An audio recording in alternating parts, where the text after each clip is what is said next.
안녕하세요. 에너젝스 공동대표 홍두화입니다. 저번 영상에서 저희 ZTB 인증에 대해서 인센티브 그리고 기대 효과에 대해서 알아보는 시간 가졌었습니다.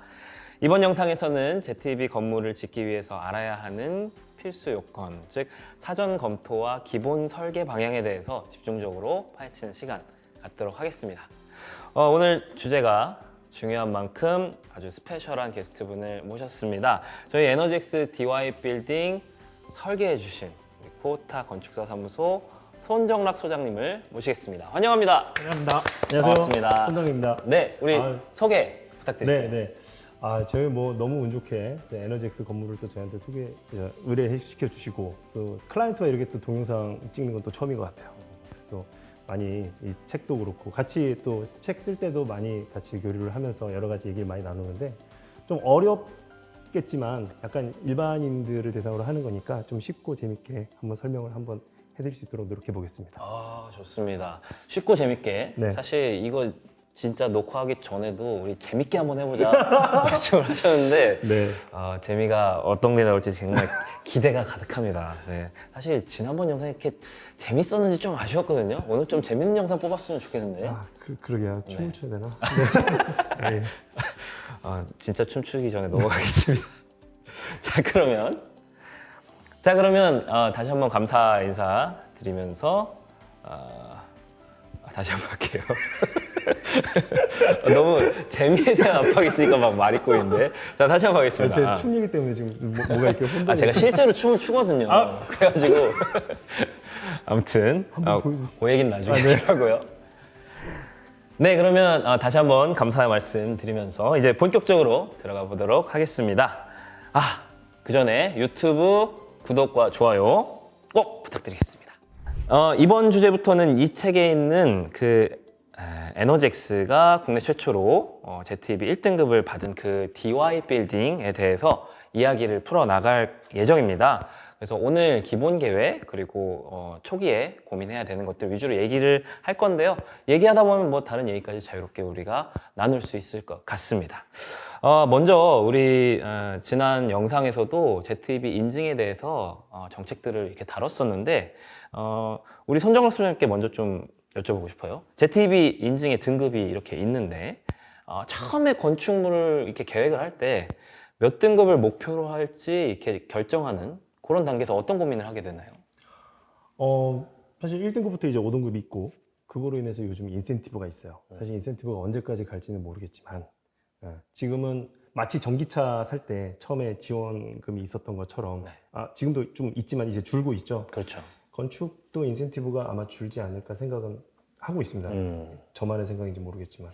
그죠? 다들 그렇게 보고 있죠. 그죠.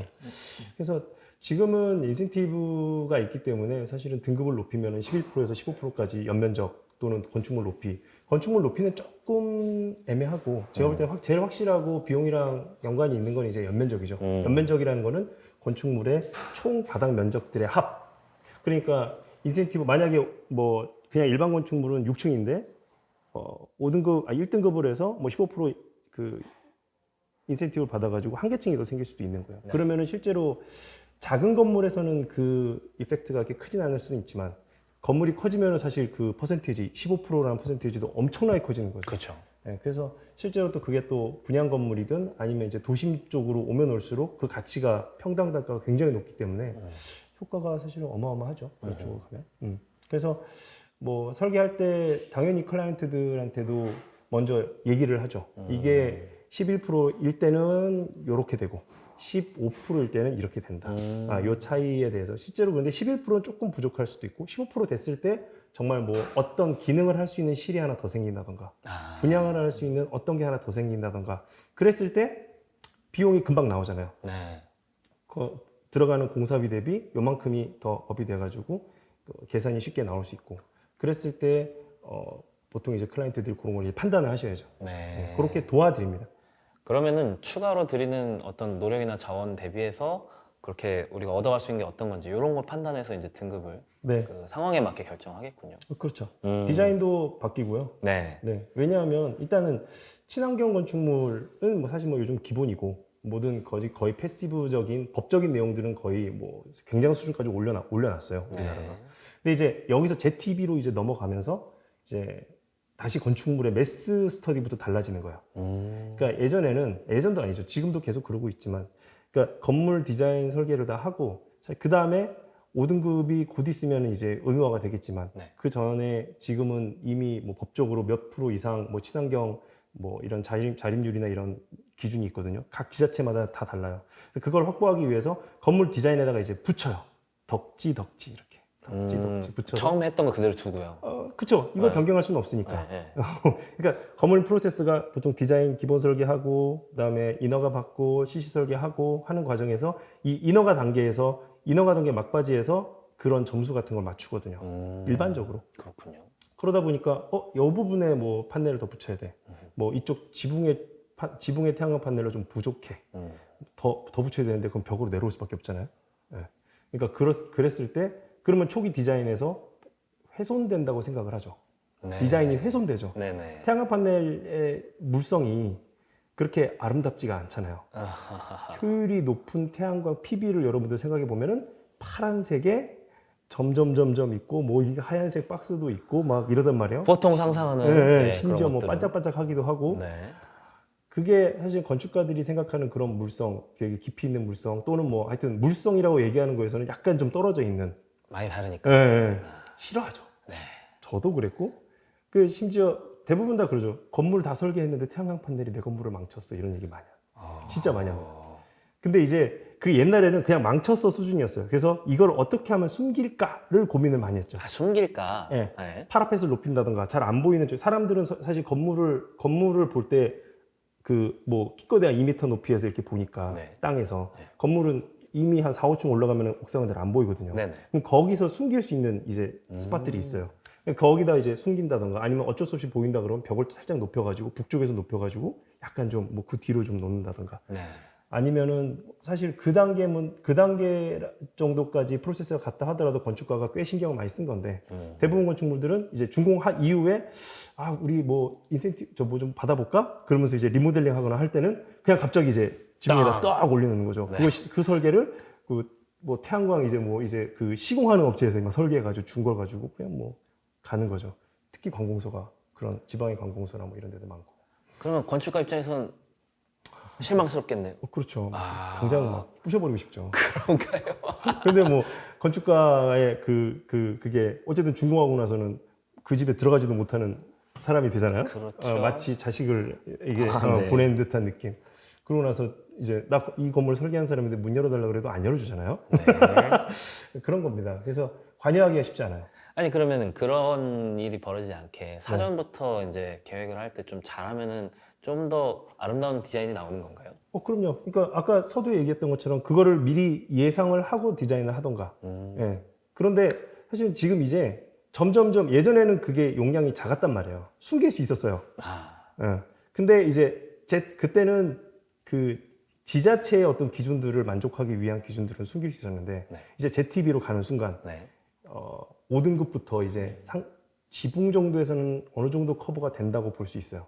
5등급 5등급까지는. 5등급 정도는 그러니까 충분히 패시브와 액티브를 이용해서 건축물 소유량을 줄인 다음에 그 다음에 그 정도에서 이제 그 자립률을 계산을 할 때 지붕 정도는 가능하지 않을까. 뭐 이따 말씀드리려고 네네네. 했는데 5등급까지는 지붕만으로도 어느 정도는 가능합니다. 나오더라고요. 네, 그리고 실제 그 LH에서 네. 공동주택을 중심으로 이제 ZEB 가이드라인을 냈습니다. 이제 거기서 5등급을 받기 위해서 어떻게 해야 되냐라고 했을 때 거기서 이제 물론 패시브 기준, 액티브 기준도 있겠지만 어쨌든 자립률이라는 게 에너지를 생산해야 되잖아요. 그죠. 그랬을 경우에 이제 태양광만으로 그냥 옥상에 태양광을 설치하는 것만으로도 일단 ZEB 5등급까지는 가능하다라고 대체로. 나와 있긴 합니다. 대체로. 네. 그러니까 이런 펜서 빌딩은 안 되고 와. 뭔가 이렇게 약간 장방형에 지붕에 최대한 좀 쓸 수 있을 정도의 조건이 에리어가 되면, 나오면. 예. 네.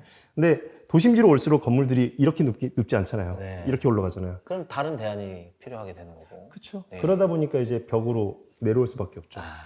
땅은 작으니까 지열도 힘들고 그렇죠. 풍력은 우리나라 기후에서는 풍력 발전이 쉽지는 않습니다. 바람이 그렇게 뭐 되지 않고 뭐 그러니까 태양광 판넬로 갈 수밖에 없고 BIPV 쪽으로 가는데 BIPV가 효율이 좀 떨어지죠. 예. 효율이 좀 떨어지고 그리고 결국은 또 디자인과 굉장히 밀접한 관계가 그렇죠. 있고. 훨씬 잘 보이는 영역이니까. 네. 건물 디자인에서 그러니까 재료로 그냥 아예 써버려야 되니까 건축가들한테 사실 그거는 하나의 도전일 수 있고 이제는 사실은 맞닥뜨려야 될 상황이라고 생각을 해요. 제가 이 건물 설계할 때도 처음에 1등급 만들어 달라고 얘기했을 때 굉장히 당황했거든요. 아, 숨겨야 되는 거를 1등급 만들면 굉장히 많이 붙여야 되는데 그렇죠. 아예 그러면 스킨으로 쓰지 않는 한 답은 없겠다 이 생각은 했어요. 그래서 그러면 아예 태양광 판넬을 스킨으로 쓰는 디자인을 한 거죠. 처음부터. 그러니까 프로세스가 약간 다른 거죠. 일반 건축물하고는. 그러네요. 네. 그냥 이걸 완전히 진행하는 방식 자체가 달라지는 그런 네. 셈이 돼버리는데. 그러니까 그 기본 프로세스가 있는데 사실은 앞단의 프로세스. 그러니까 땅에 대해서 이해하고 해석하고 바람과 빛과 기압과 이런 것들에 대해서는 사실은 기본 건축물 설계할 때는 그렇게 중요하게 생각을 안 해요. 아 그래요. 디자인이 더 중요한 거죠. 왜냐면 이런 것들은 내가 바꿀 수 있는 건 아니잖아요. 얘를 이용할 것도 아니고. 물론 기본적으로 뭐 마당이나 그다음에 바람의 방향이나 이런 것들은 건물에서는 충분히 이용할 수 있게끔 설계하지만 네. ZTB 태양광 판넬이 들어가는 순간 사실은 이 태양광 판넬의 효율을 위해서는 통기가 굉장히 중요하잖아요. 그렇죠. 후면 통기. 네. 그리고 빛을 잘 받아야 돼요. 그렇잖아요. 근데 빛을 우리가 뭐 바꿀 수 있는 게 아니란 말이죠. 그럼 주변 환경을 훨씬 더 중요하게 봐야 되는. 그럼요. 주변의 건물, 주변의 환경, 바람의 방향, 네. 그 다음에 스킨으로 그 바람의 어떤 그런 것들을 극대화시킬 수 있는 모양, 네. 이런 것들을 생각하다 보면 사실 그거를 가지고 모아서 건물 디자인을 해야 되는 거죠. 그러니까 프로세스는 같지만 실제로 이 앞단에서 내가 챙겨야 될 것들이 그 건축물 디자인에 굉장히 많은 영향을 끼치는 거죠. 그렇군요. 그럼 전반적인 얘기를 쭉 다 해주셨는데 잠깐만 오늘 할 얘기를 다 그냥 끝내버리셨는데? 약간 예. 제가 좀 질문들을 좀 다시 봐야겠는데. 제가 중간에 그럼 질문을 하나, 제가 궁금해서 질문을 하나 드리겠습니다. 어쨌든 뭐 저희 에너지엑스가 클라이언트였지만 일반적인 이제 건축 설계를 보면은 보통 이제 한정된 예산이 있습니다. 네. 그래서 에너지엑스 같은 경우는 뭐 처음부터 이제 상징적인 건물을 만들어야 되니까 어떤 ZEB 1등급이라는 조건 하에 그렇다 그러면은 저희가 어떤 정해진 공사비가 이 정도인데 이 정도까지는 초과돼도 괜찮습니다라는 거를 이제 협의하에 설계를 진행을 하시는 건가요? 아니면은 먼저 설계를 하시고 이제 나중에 짠 예산을 이렇게 에너지엑스에 반대로 제시를 해주는 거. 이럴 경우에는 어떻게 접근을 해야 될지 제가 클라이언트 입장에서 좀 궁금하긴 하거든요. 사실 되게 가장 중요한 부분이긴 해요. 비용이라는 게. 그렇죠. 실제 지금 에너지엑스 건물이 비용이 생각보다 좀 많이 들어갔다고는 들었는데. 네, 최초 예상한 것보다 많이 들었죠. 네네. 뭐 디자인도 사실은 뭐 건물을 어떻게 하면 싸게 또는 뭐 코스트 다운을 아주 그렇게 고민을 하면서 디자인하진 않았어요. 예, 약간 그런 부분도 있긴 있습니다. 왜냐하면 이제 우리가 파사드를 보면 파사드에 창이 많죠. 네. 창이 많다는 거는 비용이 좀 올라가는 건 있어요. 그러니까 그거는 이제 건물의 그 인면 디자인을 태양광 판넬하고 그 다음에 그 비전 파트를 마치 직조하듯이 이렇게 디자인하다 보니까 약간 그런 부분이 있었고요. 그리고 당연히 건축물 비용이 정확히 나오는 시점에 대해서 말씀을 드려야 되는데 일단 클라이언트랑 제가 보통 처음에 만나면 자 이제 일반적으로 건축물을 지을 때 평당 단가라는 거를 되게 쉽게 얘기를 하세요. 아, 우린 평당 얼마에 지었으면 좋겠어요. 초기에. 네. 제가 가진 돈이 뭐 얼마인데, 뭐 예를 들어 뭐 10억인데, 뭐 10억 내에서 뭐 했으면 좋겠다. 그러면 평당 대충 얼마가 나오잖아요. 평당 얼마 정도 나오는데 되겠냐. 그래서 저희들이 고민할 때도 요즘 지금 이제 유튜브를 지금 이걸 찍고 있는 이 시점에서 거의 이제는 평당 1,000만 원이라는 게 이제 기본이 돼버린 시점이 돼버렸어요. 많이 올랐죠. 근데 이게 떨어질 거냐? 안 떨어집니다. 절대로, 그러니까 일하시는 분들이나 자재 가격이나 올라가면 그 다음에 내리지는 않잖아요. 그러니까 평당 1,000만 원이 약간 기준이 돼버렸고 여기서 이제 더 올라가는 거죠. 근데 실제로 태양광 파넬이나 BIPV 가격이 아직은 조금 비싸다는 생각은 저는 가지고 있어요. 네. 개인적으로. 근데 이제 국가에서 당연히 이제 인센티브를 주면서 그 가격대를 어느 정도 좀 그 진입 가능한 정도로 맞춰주려고 노력하는 중이다라고 지금 저는 알고 있고, 그게 이제 5등급 의무화가 되면서 차츰차츰 이제 당근과 채찍이죠. 이게 그렇죠. 줄어들고 네. 있는 거예요. 저는 그냥 전기차 판매율이나 판매되는 방식을 보면은 아주 비슷하다고 생각이 들어요. 비슷하게 가고, 정책적으로도 비슷하게 가고 있다. 그래서 처음에 그 비용에 맞춰서 설계는 많이들 하지만, 저도 이제 그 디자인을 굉장히 중요시하는 사람으로서 이제 일하다 보면 조금 욕심이 생깁니다. 그러면서 조금 디자인이 좀 과하게 가기도 하고, 그래서 이걸 어떻게 하면 싸게 할까 고민도 많이 하지만, 실제로 설계를 딱 마지막에 해서 클라이언트가 마음에 드는 작품이 딱 나왔을 때 보통 가격이 예상하시는 것보다는 오버가 돼요. 그렇죠. 이제까지 모든 프로젝트가 다 그랬던 것 같아요. 이제 거기서 이제 줄여 나가는 거죠. 그죠. 조금 더 줄여 나가고, 또는 또 클라이언트가 조금 더 쓰시던가 그런 경우가 좀 많긴 하지만, 왜냐하면 자기가 마음에 드는 디자인을 또 훼손시키면서 뭔가 빼고 싶진 않으시니까. 그렇죠. 네, 저희 요 DIY 빌딩 같은 경우도 비용도 굉장히 중요한 요소이지만 이제 1등급 혹은 플러스 에너지 빌딩을 위해서 좀 적극 투자를 했던 그런 사례라고 볼 수 있을 것 같고요. 그럼에도 불구하고 많은 케이스에 대해서 비용은 굉장히 중요하죠. 맞습니다. 예. 맞습니다. 지금 또 제노엔지 빌딩이 이제 초기에 막 가야 되는 시점에서 이 건물은 굉장히 상징적이었지만, 어쨌든 이 건물 다음에 계속 이어질 건물들에 대해서는 아마 코스트가 굉장히 1번으로 공사비가 그렇죠. 1번의 요소로 작용할 것이고, 그걸 어떻게 잘 줄이면서 겉으로 봤을 때는 태양광 판넬을 아름답게 건물에 제일 적용을 하느냐. 네. 사실 그게 되게 중요할 것 같아요. 네. 그럼 결국 또 태양광 패널 말씀을 주셨는데, 우리 팀장님 여기서 자립률을 결국에 달성을 해야 되는 요소들 여러 가지를 검토를 해야 되잖아요. 네, 맞습니다. 아까 좀 말씀해 주시긴 했지만 조금 더 자세하게 설명해 주시면 좋을 것 같은데요. 에너지 자립률이라는 것이 결국에는 그 대지 내에서 우리가 건물을 지었을 때 어떤 신재생 에너지를 통해서 그 에너지 생산량을 뽑습니다. 그리고 우리가 이제 일반적으로 건물을 설계하고 이제 준공을 하면 그 건물에 소비하는 에너지 소비량이 있지 않습니까? 그러면 이거를 이제 건축 설계 단계부터 이제 국가에서 공유한 에코투 시뮬레이션 프로그램이 있습니다. 이거를 가지고 이제 그 건물에 대한 어떤 에너지 시뮬레이션을 결과값을 산출을 하는 거죠. 그럼 가상으로 먼저 계산을 해보는 네, 거군요. 맞습니다. 시뮬레이션으로 해서 일단 예비인증 평가를 하는 것이고요. 그 시뮬레이션 평가 결과가 단위 면적당 1차 에너지 생산량, 그리고 단위 면적당 1차 에너지 소비량이 나옵니다. 그래서 이 두 개의 수치를 가지고 에너지 자립률을 산출을 한 것이고, 여기에 대해서 이제 에너지 자립률이 20%다.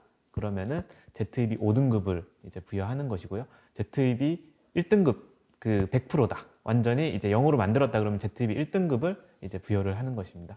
그러면 국가에서 인정해주는 방법으로 미리 계산을 해서 이 건축물의 자립률을 알 수가 있고, 그건 설계 단계에서 자연스럽게 검토를 하게 되는 거네요. 네, 맞습니다. 근데 이게 약간의 좀 그래도 이제 고민해야 될 부분이 있는 게 사람들이 이제 궁금해하는 것이 건축 설계를 이제 들어가기 전에 ZEB 등급, ZEB를 하고 싶은데 그러면 우리가 비용이 뭐 얼마나 추가가 되고 태양광을 얼마나 설치해야 됩니까? 이런 질문이 사실 최근에 되게 많긴 합니다. 근데 알고 싶죠, 그죠? 네네. 근데 에코투 시뮬레이션이라는 게 직접 이제 돌리려고 하면은, 물론 이제 프로그램은 배포가 되어 있습니다. 그래서 돌리려고 하면은 어떤 건축 설계 단계에서 어느 정도 결과물이 나온 상태로 그 정보를 가지고 시뮬레이션을 돌려야 되는데, 우리가 인허가 전에는 기본 도서도 나오기 힘들지 않습니까? 그렇다 보니까 이제 뭐 심의 도서 수준으로 돌린다는 것은 불가능하고요. 그러니까 결국 계산을 하려면 어느 정도 좀 자료가 있어야 되는데. 네, 맞습니다. 약간의 모험이죠. 그렇군요. 그러니까 전체 프로세스에서 실제로 진짜 그런 거를 계산하려면은 한 전체 설계에서 한 30%까지 와야 돼요. 근데 클라이언트들은 사실 이 앞에서 알아야 되니까 그렇죠. 그 전에 궁금한 거죠. 추정할 수밖에 없어요. 그러니까 그냥 이 정도의 태양광 판넬과, 그러니까 다른 사례들이 있잖아요. 이 정도 면적 대비 이렇게 들어갈 겁니다. 근데 항상 플러스 마이너스 오차가 생길 수밖에 네, 없고, 맞습니다. 건축가는 사실 그 기준 내에 맞추려고 노력을 하죠. 그래서 에너지 엑스 빌딩도 마찬가지예요. 1등급을 만들기 위해서 처음부터 굉장히 몸을 사렸던 게, 어떤 건물에서 디자인할 때 요철 같은 게 있잖아요. 네. 나오고 삐져나오고 들어가고 이런 것들이 있을 때 건물이 훨씬 입체적으로 보이긴 하는데, 그거를 하면 안 되는 거죠. 자칫 그렇게 했다가 그거의 음영 때문에 어느 정도가 빠졌을 때 이것 때문에 1등급이 안 될 수도 있으니까. 네. 굉장히 이렇게 몸을 사리면서 초기에 매스 디자인을 했고, 다행히 이제 그 100%는 넘었지만 조금 더 보기 위해서 색깔을 이제 블랙으로 가면서 거의 근접했던 100%에서 120%까지 갔던 거죠. 아, 그러면 어떤 예. 목표하는 기준을 이렇게 잡아놓고 거기에 맞게 나중에 또 보완하지만 그 전에는 미리 좀 계산해보는 절차들이 필요하겠군요. 네. 중요하죠. 그게 우리가 이제 인허가 전에 사업을 시작하기 전에 이런 것들을 알고 싶은데 지금 현재는 그런 것들을 이제 실제 시뮬레이션을 돌릴 수 있는 여건은 아직 마련되어 있지는 않고요. 그래도 이제 현업에서 가장 조금 근접하게 이제 접근하는 방법이 그래도 연간 이제 몇천 건의 인증 건수가 있다 보니까는 이제 우리 회사나 아니면 이제 다른 곳에서 수행한 어떤 가장 유사한 프로젝트를 찾습니다. 제가 이제 근린생활시설 뭐 1000제곱미터짜리를 설계하고 싶다. 그러면 가장 유사한 용도의 유사한 면적의 근린생활시설 데이터를 갖고 오는 겁니다. 그러면 여기에서 이제 산출된 에너지, 건축물 에너지 효율 등급, 1차 에너지 소요량이 있을 겁니다. 그럼 이걸 기반으로 해서 이러면은 연간 뭐 태양광이 뭐 생산량이 뭐 이 정도 몇 킬로와트가 필요하겠구나 이렇게 이제 추측을 할 수 있고요. 그걸 기반으로 해서 ZEB 5등급을 받으려 그러면은 뭐 우리 옥상에 뭐 10킬로와트를 설치를 해야 되고 이러면 한 40에서 50제곱미터 정도 면적이 필요하겠구나 이렇게 이제 예측으로 먼저 접근을 해서 이런 계략치에 대해서만 이제 클라이언트한테 이제 알려줄 수 있는 거고요. 네, 초기 단계니까. 네, 맞습니다. 예. 초기 이것조차도 사실 근데 정확히 알고 싶고 이제 예산을 산정하는 입장에서는 항상 왜 이렇게 빨리 알고 싶어 하시는지 모르겠는데 그거 되게 중요하거든요. 그죠? 네. 돈을 써야 되면 이게 계획을 하고 가야 되는데. 맞습니다. 네. 그렇다 보니까 사실 이러한 데이터를 이용해서 그래서 이제 사전에 어떤 뭐 예측을 할 수 있는 어떤 그런 프로그램을 개발하려는 업체도 있고요. 그리고 실제 그리고 규모가 있는 이 ZEB 인증을 수행하는 인증기관에서 사전에 이런 것들을 좀 기존에 있는 데이터를 활용해서 태양광을 몇 킬로와트 이상 설치하시면은 뭐 ZEB 인증을 5등급을 받을 수 있다라는 이런 좀 서비스를 제공은 하고 있습니다. 그래서 현재는 대개는 그런 식으로 접근을 해서 이제 건축 초기 단계에 이렇게 예산을 잡고 이렇게 좀 접근을 하고 이렇게 하는 것 같습니다. 근데 문제는 이제 태양광은 쉽습니다. 태양광은 자립률을 산출을 할 때 어떤 그 태양광이 어떤 에너지를 집어넣고 어떤 생산량을 이렇게 하는 게 아니라 태양광은 그 자체로 전기를 생산하는 거고요. 네. 어떤 말씀이냐면 이제 지열이나 아니면 연료전지를 예로 들어보겠습니다. 다른 네. 에너지원들. 예. 이제 저희가 이제 그 에코투 안에서 산출하는 신재생 에너지가 사실 태양광만 있는 것이 아니고요. 그렇죠. 다른 대안들이 네, 있죠. 지열도 있고 뭐 연료전지도 있고 이렇습니다. 근데 이제 연료전지 같은 경우는 어쨌든 인풋이 있어야 됩니다. 가스를 넣고 거기에 대한 어떤 아웃풋으로 해서 이제 어떤 효율이 좋은 어떤 급탕을 생산하거나 추가적으로 별도로 또 전기를 생산하는 이런 프로세스인데요.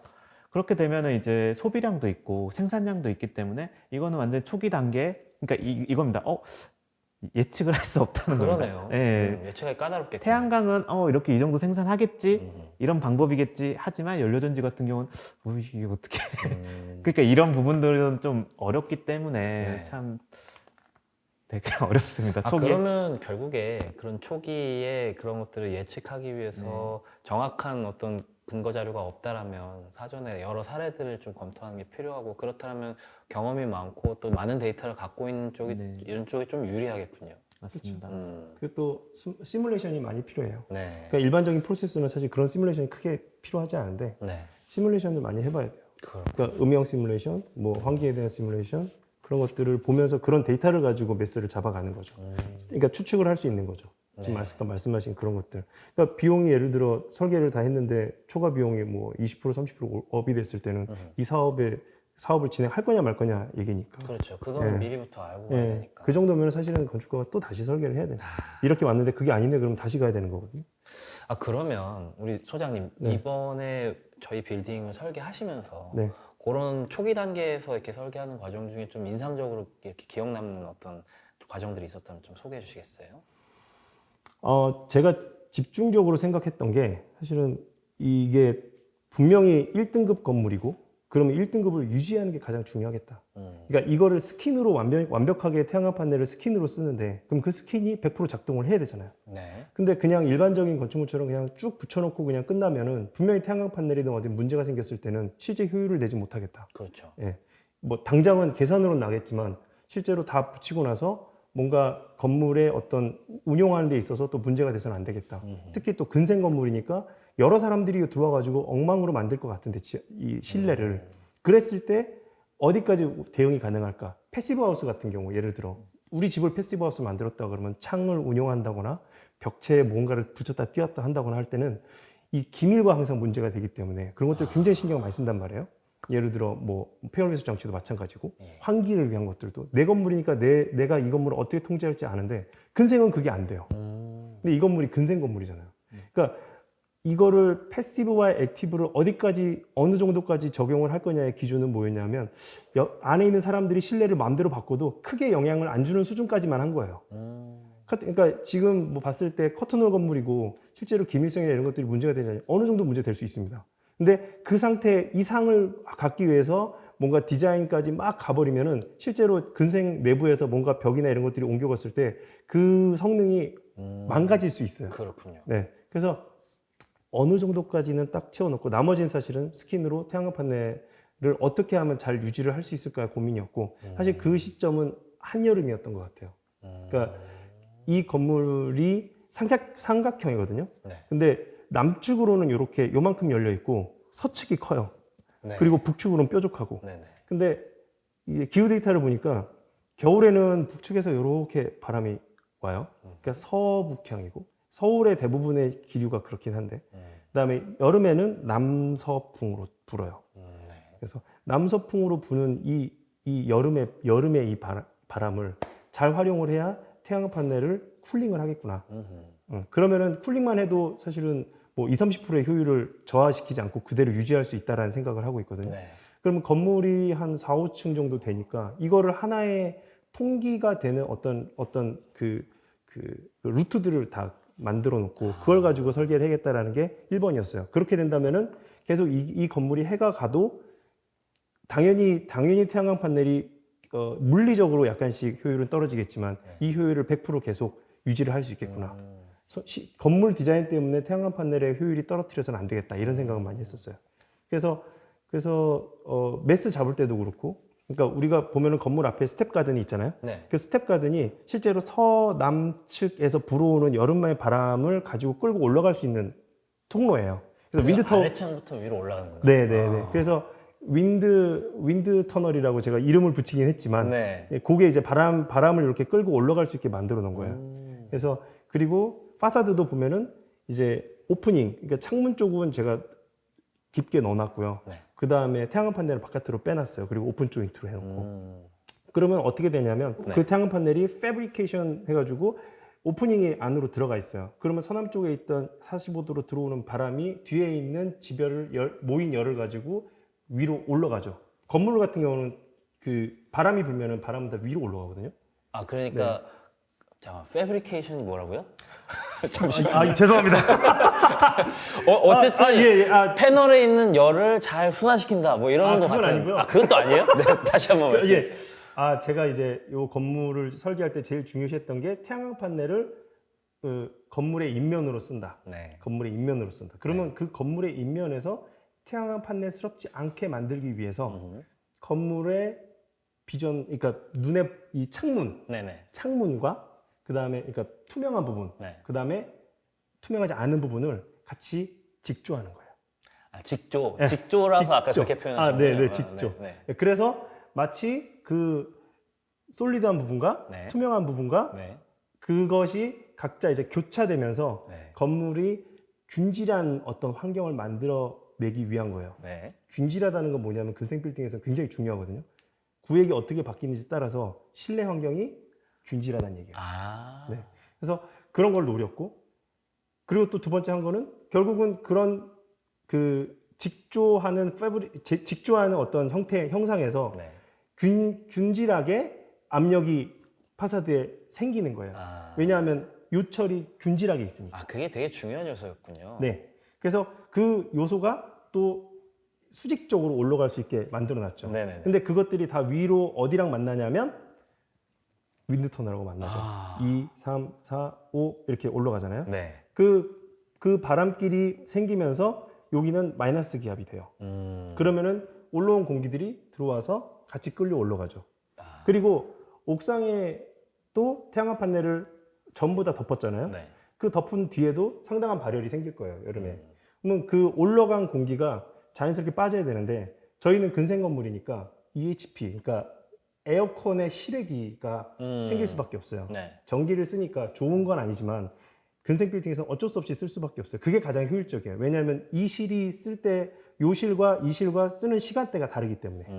그러면 안 쓰는 실은 꺼놔야 되니까. 실제로 전기의 에어컨 실외기가 전기로 쓰는 게 가장 효율적이죠. 네네. 그러면 그 옥상에 있는 실외기를 블레이드를 달아서 한쪽 방향으로 뺍니다. 그러면은 한쪽 방향으로 길게 저희 건물 북측, 동측을 보시면 위에 이렇게 구멍이 쭉 나 있어요. 거기가 전부 다 블레이드가 나와 있는 네. 날개들이 이렇게 안쪽에 있어요. 네네. 거기서 EHP가 위로 뽑는 공기를 바깥으로 빼죠. 어허. 우리 그 다이슨의 헤어드라이기 보면은 바람이 나오지만 실제로 그 바람을 가지고 주변에 있는 바람을 같이 빼면서 상당한 효율을 내거든요. 아. 똑같은 원리예요. 네. 이런 구멍에 저희들이 블레이드로 빼면서 주변에 있는 공기들을 같이 뽑아냅니다. 그러면서 여기도 마이너스 기압이 생기죠. 네. 그러면 윈드 터널을 가지고 올라간 공기가 옥상에 있는 또 추결된 공기들을 가지고 그쪽으로 EHP가 내는 팬 방향으로, 블레이드 방향으로 다 끄집어 나가는 거예요. 아 그럼 전반적으로 자연스럽게 이렇게 공기가 흘러가는 네. 그런 구조군요. 바깥의 공기 흐름은 그렇게 설계를 해놓은 거예요. 아. 그리고 실내 공기가 있어요. 제실 공기가 제실 환경이 되게 중요하잖아요. 네. 제실 환경은 코어가 이제 2개가 있는데 저희는 일반적인 건물과 다르게 코어가 남측에 있습니다. 그럴 수밖에 없는 게 코어는 이제 콘크리트 벽으로 만들어지니까 보통 네. 거기만큼 태양광 판넬을 효율적으로 붙일 수 있는 데가 없잖아요. 네. 근데 코어가 이제 2가지가 있는데 하나는 그런 콘크리트로 만들어진 코어. 네. 걔는 태양광 판넬을 이제 아주 밀도 있게 붙여서 상당한 효율을 그렇죠. 내고 있고 또 하나는 투명한 코어예요. 투명한 코어가 일반적이진 않습니다. 네. 그러니까 일반적으로 근생 빌딩 가보시면 코어라고 하는 건 이제 계단실을 얘기해요. 네. 계단실, 엘리베이터 이런 거를 건물의 코어라고 얘기합니다. 근데 이제 그런 데는 대부분 다 우중충하고 습하고 네. 막 어둡고. 그러면 이렇게 막 울리고 네. 그러죠. 그죠. 뭐 그냥 거의 쓰지 않는 공간처럼 그 네. 냄새도 막 그런 쾌쾌한 냄새, 약간 콘크리트 냄새 네. 그런 거 나고. 그래서 우리 건물은 그걸 한쪽 면을 유리로 만들었어요. 실제 법적으로는 그러면 안 되죠. 그래서 그 유리면 옆쪽에, 그러니까 복도 쪽이 벽이에요. 그거를 알아채신 분들도 있는지 모르겠지만 왜 그랬냐면 불이 났을 때 유리는 어느 정도 열이 나면 이제 깨집니다. 네. 그러면 연기가 바깥으로 나오죠. 사람들의 대부분 그 사고는 질식사로 거의 다 사망을 해요. 불이 났을 때. 네. 근데 그 그 위층에서 5층 맨 위에서 1층까지 피난 통로까지 내려오면서 그 연기를 마시는 순간 이제 오래 못 버티거든요. 그죠. 근데 그 연기가 이제 못 들어오게 해서 콘크리트로 싸는 거예요. 그래서 근생 건물의 코어의 피난 계단은 당연히 그런 구조가 가장 안전한데 우리는 유리로 만들었지만 네. 그 옆에가 양쪽으로 2m 이상 벽이 있으면 투명해도 됩니다. 그거를 이용을 한 거예요. 아, 그거는 뭐 그렇군요. 그냥 대단한 기쁨은 아니고 네. 법적인 얘기예요. 양쪽으로 2m 정도면 연기가 그렇게 아주 직접적으로 오진 않는다. 왜냐면 주변에서도 바람이 부니까. 일단 뭐 안전 걱정 안 해도 되는 거죠. 그럼요. 너무 걱정. 우리 건물은 아 깜짝 놀라가지고 그거 안 된다고 처음에 괜찮습니다. 아, 예, 알겠습니다. 네. 아, 그래서 다행이다. 근생 건물이지만 네. 계단실에 그 칙칙한 느낌이 없고 저희 건물 가보면은 계단이 화사하죠. 맞아 그거 너무 좋아요. 네, 화사하죠. 대신에 단점은 빛이 들어온다는 거는 추결이 된다. 근데 그러면 5계층 정도가 추결이 되면서 얘가 공기가 더워질 거예요. 그죠. 더워지면 이 공기가 어디로 가냐면 제일 위로 가겠죠. 5층으로. 5층에 그 뱀스의 센서와 연결된 팬이 있어요. 네. 이게 뭐 저의 사실은 이상적인 얘기는 사실 거기서 그 위에 하나 더 루프를 하나 만들어서 거기서 자연스럽게 환기시키려고 했는데 생각보다 디테일이나 방수나 아니면 이 커튼홀이 올라와서 위쪽에서 마감되는 게 쉽지 않더라고요. 그래서 그 뭐 팬을 달았어요. 그 팬이 일정 온도가 올라가면 거기서 그 위에 있는 축열된 공기를 다 빼버립니다. 네. 그래서 그 공기가 빠지면서 실제로 이 각 층의 어떤 거실들이 전부 다 이 코어랑 연결돼 있잖아요. 아, 그러면 네, 공기가 같이 코어로. 같이 또 올라가는 거죠. 아. 그리고 1층을 제가 이제 그 문이 커요. 그리고 항상 상시 개방을 할 수 있도록 돼 있거든요. 네. 그 얘기는 뭐냐면 1층 문을 닫아 놓으면 사실 이 기류는 잘 형성이 안 돼요. 1층 문을 열어놔야 되는 거죠.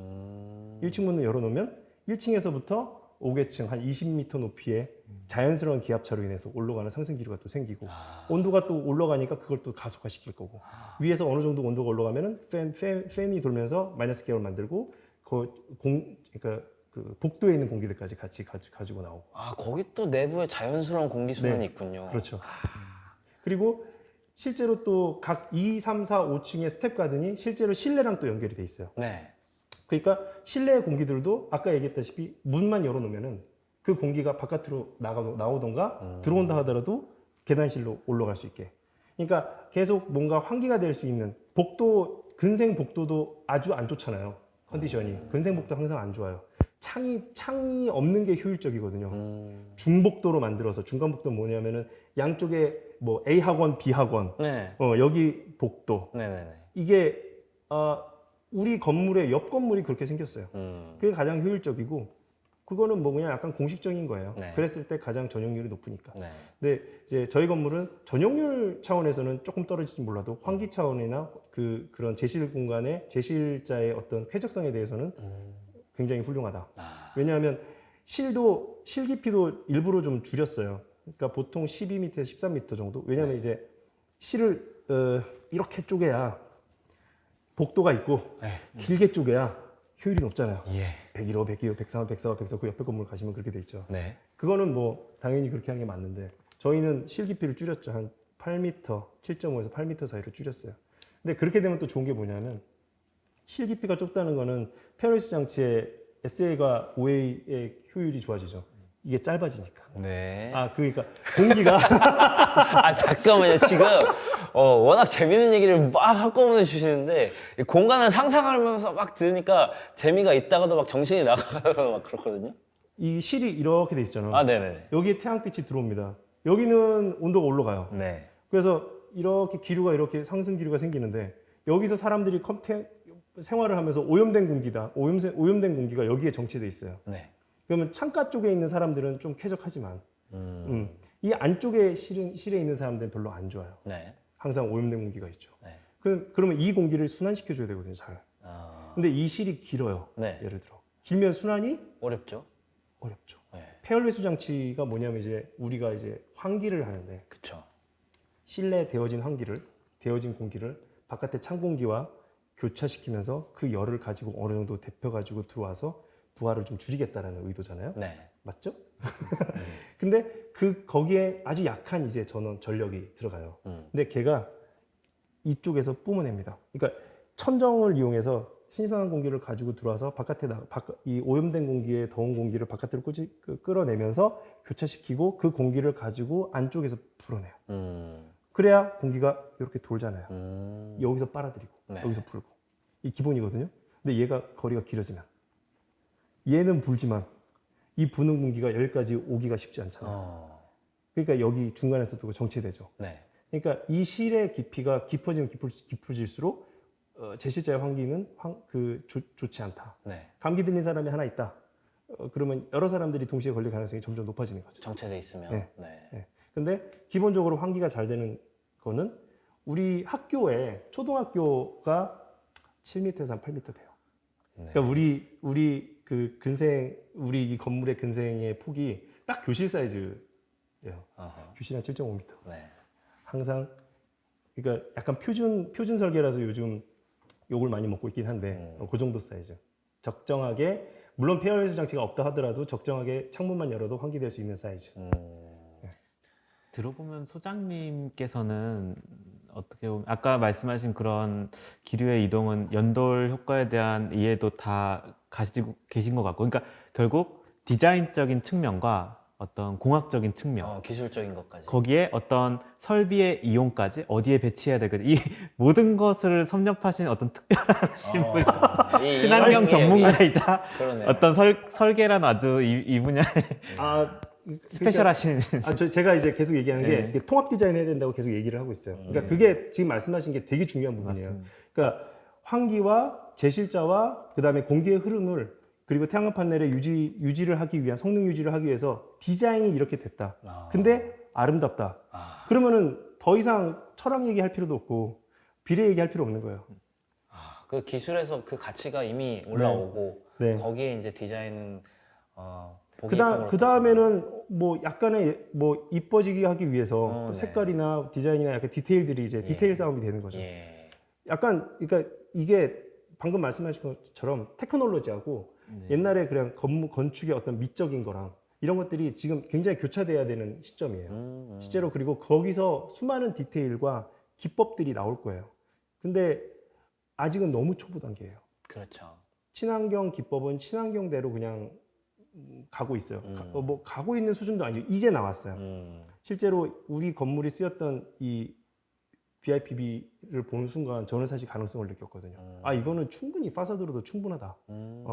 전혀 부족하지 않다. 네. 너무 예쁘다. 그러니까 이 건물의 모든 모듈과 이런 것들이 지금 이게 저희 주문 생산한 게 아니잖아요.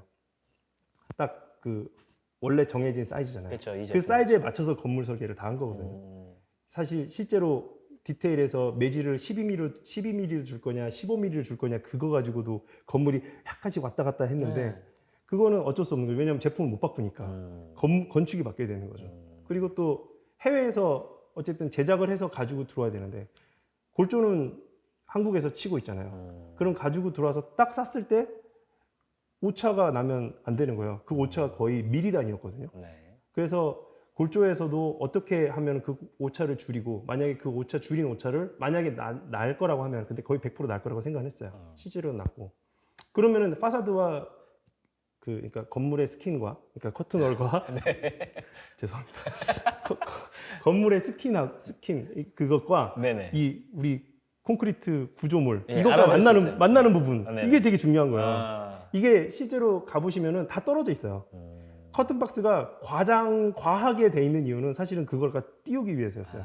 그리고 각 코너마다 다 엣지가 있거든요. 네. 그 엣지도 얘가 모자랄 수도 있고 줄 수도 있거든요. 네네. 이 가져가서 딱 붙여보는 순간 네. 이 오차를 줄이기 위한 거예요. 근데 얘를 좀 줄이기 위한 건데 얘가 바보같이 뭐 하여튼 이렇게 두꺼워지면은 우리 디자인하는 사람들 너무 바보가 코너에 너무 무식하게 이렇게 두꺼운 것들이 생기면 안 되니까 코너를 이렇게 음각으로 땄죠. 이걸 따면은 사실 이 두께감이 반감되거든요. 네. 그래서 다시 보시면 아마 건물의 엣지들이 전부 다 이렇게 말려 있다. 그러면서 실질적으로는 이미 제작된 태양광 판넬들의 이 허용 오차들을 그러니까 이 왔다 갔다 하는 것들을 다 수렴하고 있어요. 거기 안에서.